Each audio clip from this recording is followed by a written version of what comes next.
हर हर महादेव। गौरी पुत्र गणेश की जय। मैया भवानी की जय। माता पार्वती की जय।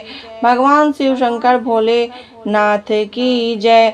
तो हे गुरु बहिना लोग, गुरु भाई लोग, आज हम बहुत सुंदर आप लोगन के समक्ष बहुत ही सुंदर कथा लेकर आयल बानी, जे कि आप लोग सुन के पूरा कथा सुनले के बाद अंत में जरूर बताएं कि आप लोगन के कथा कैसा लागल हवे।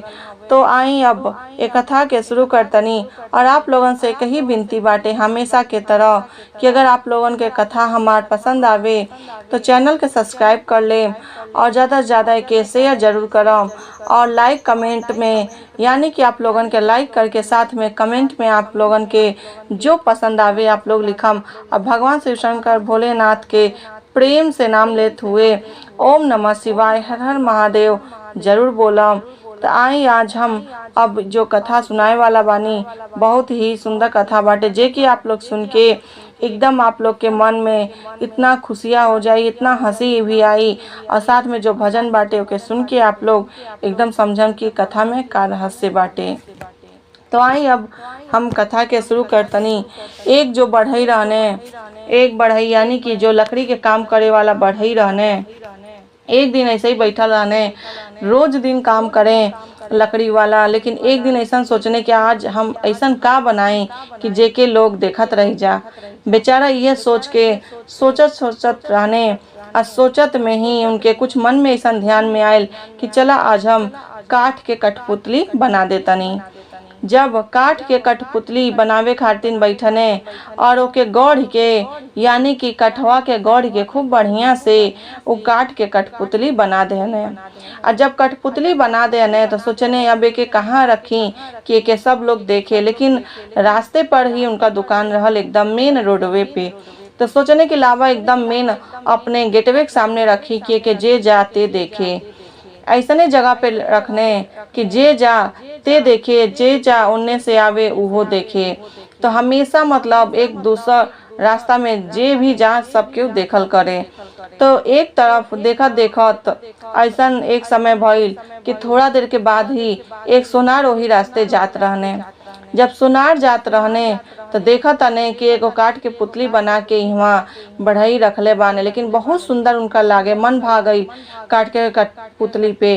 तो का कहीने कि ओके जाके सोना के कंगन पहना देने, टीका पहना देने, हार पहना देने और ओके पायल बिछुआ सब पहना के तैयार कर देने।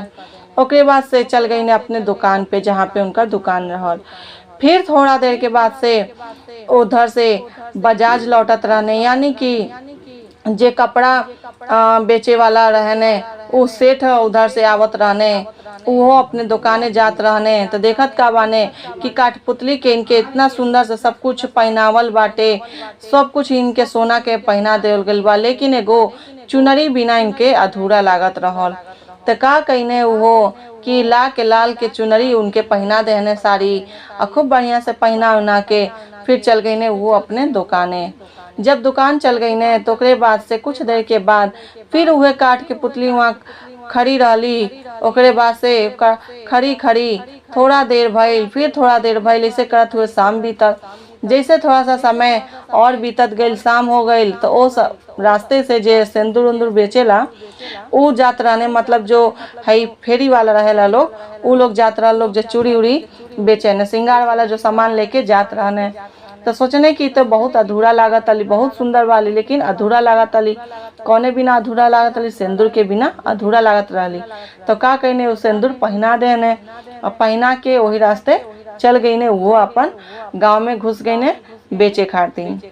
फिर ओकरे बाद से जब शाम हो गई, रात ही होके वाला रहल, तो चारों जने वहाँ आ गई लोग।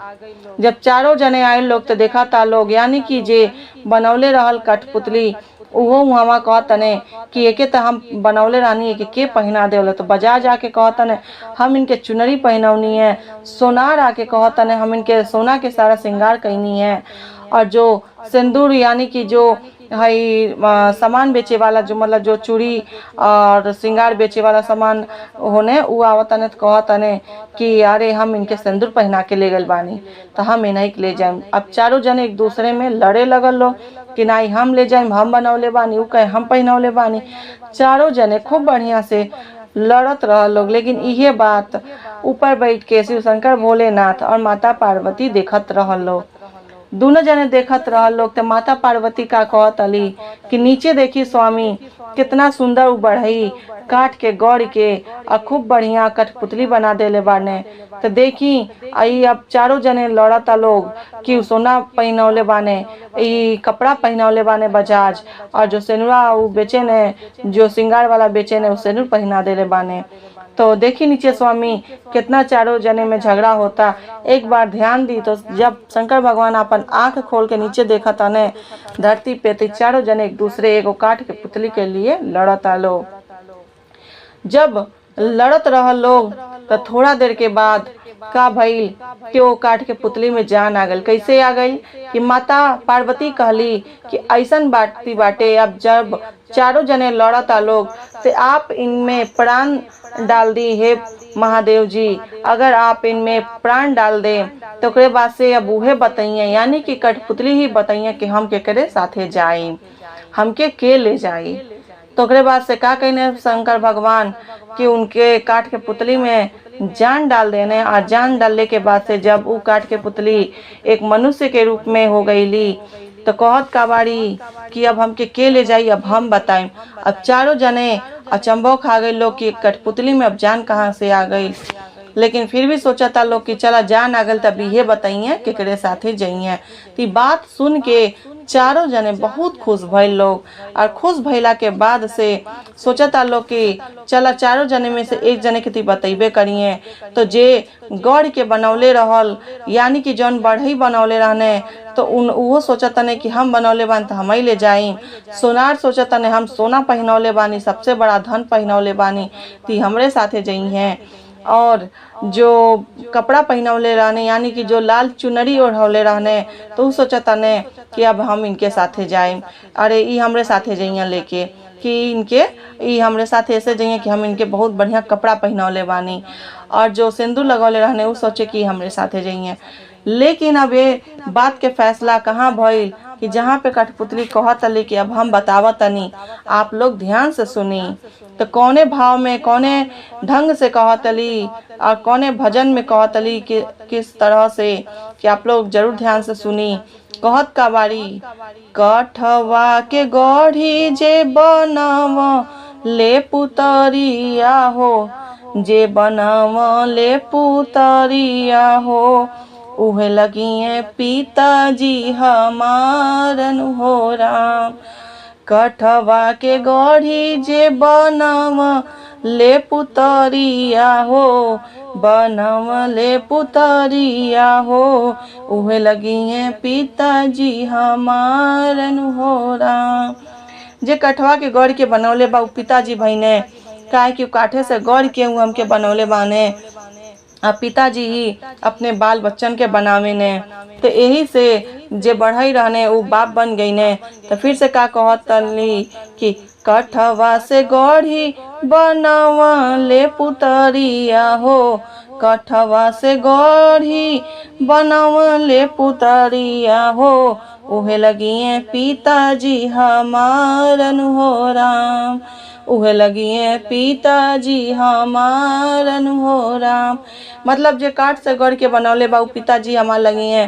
तब तो बड़ई कहत तनी ते हमके पिताजी बना देहलस, अब तो हमके किनारे हट जाए चाहिए, अब हमरे साथे ही नहीं जाई। तब वो पिताजी बन गई ने। तो के बाद से जन बजाज रहने वो सोचता ने कि अब हमरे साथे ही जाई, काहे कि हम इनके लाल चुनरी पहनौले बानी। थे उनसे का कहत तली हम के जे पहनौले बाटे ललका चुनरिया हो, हम के जे पहनौले बाटे ललका चुनरिया हो, उहे लगिए भैया जी हमारन हो राम, उहे लगिए भैया जी हमारन हो राम। हम के जे पहनौले बाटे ललका चुनरिया हो, हम के पहनौले बाटे ललका चुनरिया हो, उहे लगिए भैया जी हमारन हो राम। अब बजा सोचता ने कि काहे हमके भैया कहत अली। तो कहत का बाड़ी कि बजाज तू हमार भैया काहे लगब, काहे कि तू हमके लाल चुनरी ओढ़ौले बाड़ा, लाल चुनरी कपड़ा के पहनावेला, भाई भतीजा ही पहनावे, तब भाई के बना देली। तो बजाज कहता नहीं तो हमके भाई बना देला से अब हमरे साथे ही कैसे जाई। तो किनारे हट गई ने। ओकरे बाद से अब सोनार बच गई ने, और ओकरे बाद से जे श्रृंगार करे वाला रहल उ बच गई ने। तब दोनों जने सोचता लोग हमरे साथे जाई, वो हमरे साथे जाई। तो फिर सोनार से का कहतली आ कौने भाव में कहतली, हम के जे पेन्हौले बाटे सोने के गहना हो, हम के जे पेन्हौले बाटे सोने के गहना हो, उहे लगिया भसुर जी हमारन हो राम, उहे लगिए भसुर जी हमारन हो राम। हम के जे पेन्हौले बाटे सोने के गहना हो, हम के जे पेन्हौले बाटे सोने के गहना हो, उहे लगिए भैया जी हमारन हो राम, उहे लगिए भैया जी हमारन हो राम। मतलब जे हमके सोने के गहना पहनौले बा वो हमार भैया जी लगी हैं, यानी भसुर जी लगी हैं। ऐसे कि कहल जाला कि जैसे हमन में केहू में मतलब भसुर का चढ़ावे ने, गहना चढ़ावे ने, सोना चांदी चढ़ावे ने, तो उनके का कहल जाला, भसुर कहल जाला। तो भसुर के मतलब कि ऊ अब हमार परछाइयों नहीं देख सके ने, काहे कि भसुर परछाइयों देख लिए तो तब्बो दोष लागेला, काहे कि भसुर एगो भसुर, उनसे कोई भी चीज दूर रखल जाला। तो यही से आदमी जल्दी छुआवेला ना। तब ऊ जो सोनार रहने कहतनी तो हमार छुओ के हक नहीं खे इनके, उनकर तो भैया भैली, उनकर भैया बनौली, उनके बाप बनौली, हमके तो सीधे भसुर बना देहली। अब यही तरह से तीनों जने साइड हो गए लोग। तो कहत का बारी ओकरे बाद से कि अब हम केकरे साथे जाइम अब बताई। तो कहत का बाने जो श्रृंगार कैले रहल कहतने अब हम बचनी हमारे साथे चलबू। तो पे का कहतली, हम के जे पेन्हौले बाटे मांगी में सिंदूरवा हो, हम के जे पेन्हौले बाटे मांगी में सिंदूरवा हो, उहे लगिए स्वामी जी हमारन हो राम, उहे लगिए स्वामी जी हमारन हो राम। हम के जे पेन्हौले बाटे मांगी में सिंदूरवा हो, हम के जे पेन्हौले बाटे मांगी में सिंदूरवा हो, उहे लगिए स्वामी जी हमारन हो राम, उहे लगिए स्वामी जी हमारन हो राम। मतलब जे हमके सिंदूर पहनौले बाऊ अब हमार स्वामी भइने, तब हम इन्हीं के साथे जाएम। काहे कि सिंदूर के पहनावेला, जे पति होला, जे स्वामी होला। तब उन जो काट के बढ़ई रहली कहली कि अब इन्हीं के साथे हम जाइम, काहे कि हमके सिंदूर पहनौले बाने। तब चारों जने में से जब फासला हो गइल बाटे तो ऊ जे श्रृंगार कैले रहने उन्हीं के साथे, यानी कि जे श्रृंगार बेचे वाला रहने उन्हीं के साथे ऊ गईली। और जब चल गईली तब तीनों जने कहता लोग कि हम तो बनौनी तो हमके बाप बना देहलस, और हम कपड़ा पहनौनी तो हमके भाई बना देलस, और ई पहनौने हमें सोना चांदी तो इनके सीधे भसुर बना देलस ये, और सीधे चुटकी भर सिंदूर लगौने हमें तो उनके स्वामी बना के साथे चली गई है। अब तीनों जने सोचता लोग का कइल जाए, तो कुछ तो बुद्धि काम नहीं करे। ऊपर भगवान यानी कि भोलेनाथ माता पार्वती खूब हंसत रहल लोग, और काठ के पुतली में जान दे के खूब बढ़िया कई लोग कि चारों जने में से केहू लड़ाई झगड़ा नहीं करल। जेके पसंद अली काठ के पुतली ऊ नहीं ले गई, काठ के पुतली जे के पसंद कैली उन्हें एक साथे गईली। ते कथा के हम यहाँ समाप्त करतनी, लेकिन एक भजन के साथ कि आप लोग ध्यान से सुनम कि भजन कैसे बाटे और कौन भाव आवता। काहे कि चर्चा कहले में सुनले में बहुत अच्छा लागेला। भगवान शिव शंकर भोलेनाथ के चर्चा कहले में और सुनले में आप लोग जानते हो हम कि कितना मन भावन होला चर्चा। तो आई अब भजन के अच्छे तरह से सुन लेवल जा। कहत नीक लागे सुनत नीक लागे, कहत नीक लागे सुनत नीक लागे, चर्चा ए सखी बड़ा नीक लागे, चर्चा ए सखी बड़ा नीक लागे। कहत नीक लागे सुनत नीक लागे, कहत नीक लागे सुनत नीक लागे, चर्चा ए सखी बड़ा नीक लागे। चर्चाए सखी बड़ा नीक लागे। गावत नीक लागे बजावत नीक लागे। गावत नीक लागे बजावत नीक लागे। चर्चाए सखी बड़ा नीक लागे। चर्चाए सखी बड़ा नीक लागे। गावत नीक लागे बजावत नीक लागे। चर्चाए सखी बड़ा नीक लागे। पर्वत पहाड़ ऊपर शिव के मंदिरवा। पर्वत पहाड़ ऊपर शिव के मंदिरवा। मंदिरवा ए सखी बड़ा नीक लागे। मंदिरवा ए सखी बड़ा नीक लागे। पर्वत पहाड़ ऊपर शिव के मंदिरवा। पर्वत पहाड़ ऊपर शिव के मंदिरवा। मंदिरवा ए सखी बड़ा नीक लागे। मंदिरवा ए सखी बड़ा नीक लागे। शंकर नीक लागे पार्वती नीक लागे। शंकर नीक लागे पार्वती नीक लागे। अरे सथवा में गौरी गणेश नीक लागे। अरे सथवा में गौरी गणेश नीक लागे।